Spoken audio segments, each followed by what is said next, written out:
This is Jeannie from Dollhouse Rescue. Today I'm going to show you how to do a fix for a vintage dollhouse. This is one that people have asked me how to do, and honestly, I couldn't think how to fix it. But I've come up with an idea and I'm going to give it a try.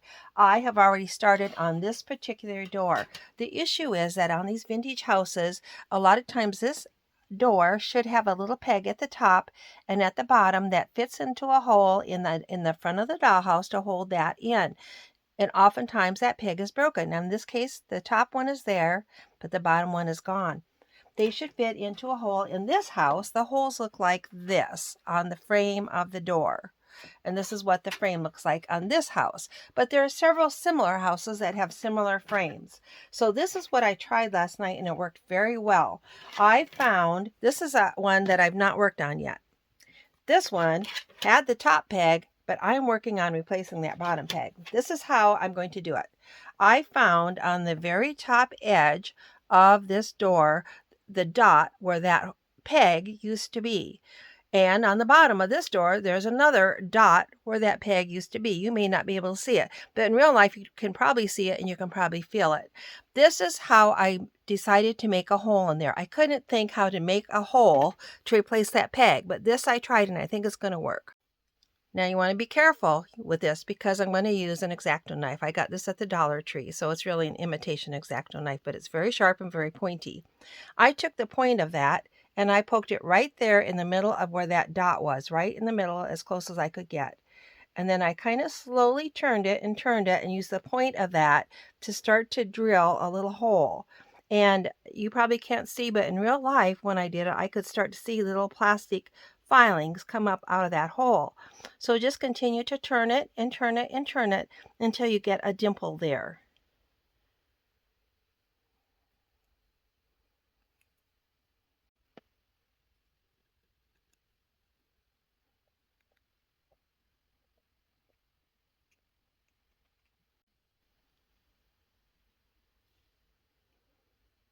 You can see I'm getting some little plastic filings on the tip of my knife.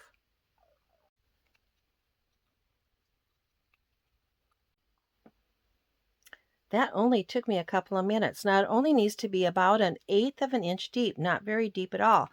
When I do it with mine, I often have to retighten this. For some reason, it kind of comes loose. It starts to get unscrewed. It only took me just a few minutes. As it got a little bit bigger, I was able to turn this completely around like a little drill. Be careful, don't get cut, don't let it slip down and poke yourself in the hand or the finger. But it didn't take long and it doesn't need to be that deep. You can measure the depth by using like a paper clip, which is what I'm going to use as a replacement for my stem anyway. And I've got one of these bigger, little bit bigger paper clips. One like that size. And I've already straightened that out a little bit. But you can poke the end of that in there, poke it down into the hole as deep as it'll go. You maybe force it just a little bit. Then measure with your thumbnail and you can see I've got about 1/8 of an inch, and that's probably all it's going to take because I'm going to glue that in there with super glue. First, I'll cut it to length. In this particular case, for this door that I've already put the hole in, I can tell you that this is going to be the bottom, and I can tell you that this can be a good, 1/2 inch long if I want it to be, and I'll probably go ahead and let it be over long. This one, I'm not sure what frame it goes in. I might go ahead and do it too. And maybe, again, put about 1/2 inch of that paper clip in there. And I'm just going to super glue it in. Let's break this paper clip off. Now to do this, I'm just going to grab it with my pliers. These are my skinny nose pliers. I call them needle nose. I'm not sure if that's correct, but that's what I call them. And I'm going to make it plenty long, at least 1/2 inch, and then my 1/8 inch it's going to go into the door, and just break that off by bending it 2 or 3 times. And hopefully it won't be too bent on the end, but if it is, we'll try to straighten it. But if you bend it 2 or 3 times with your pliers, usually you can get those to break. Or you could maybe snip them. Look how quick that was. I've got a nice straight little piece of metal. We'll super glue it in and I think it's going to be good to go.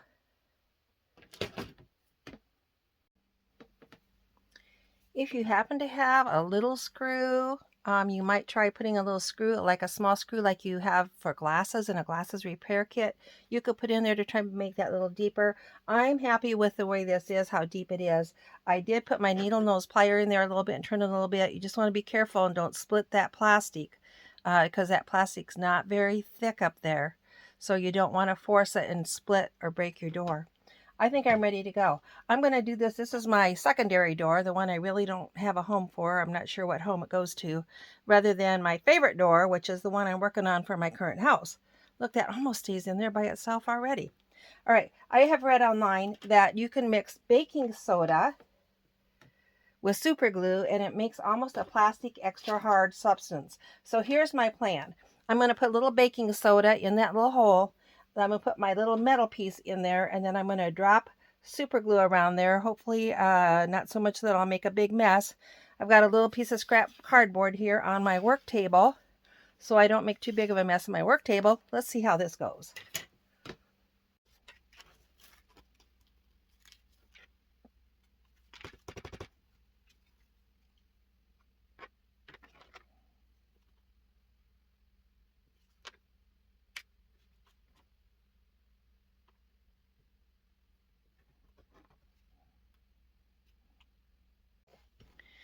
All right, my practice door is done. I think that's about dry. You want to try to hold that straight in there until it sets up, and I think it's about set up. Of course, it only took a few seconds for it to set up.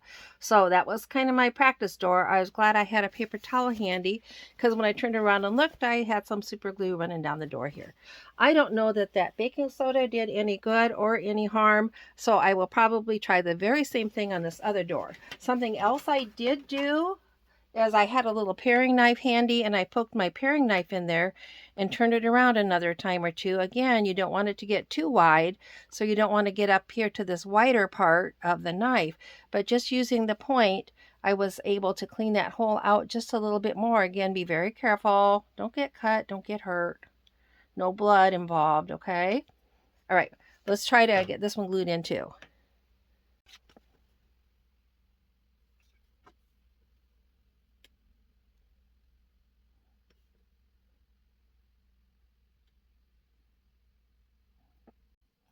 That is dry now and it feels pretty sturdy. Let's see if we can get it fit here into this door frame like it's supposed to.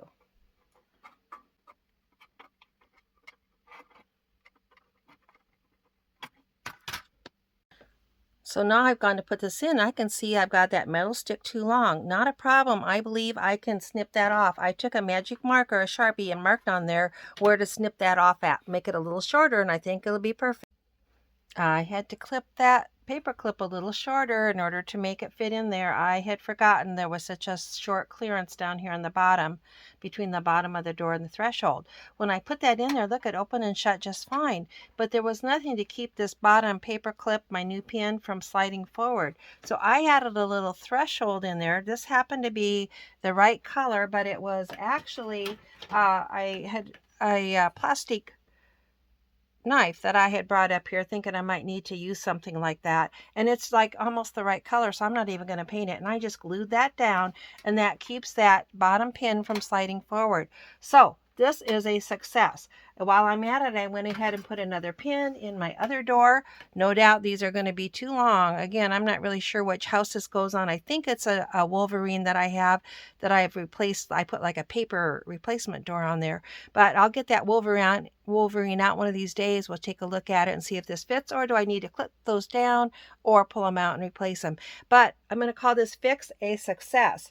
So remember, you always have a friend here in Iowa and a lot of friends in our Facebook group. I hope you'll join us. Please subscribe so that you can find out all the information that I've got to share, some of the crafts I've got, and some of the ways and methods that you can rehab and fix up your vintage doll houses. Thank you.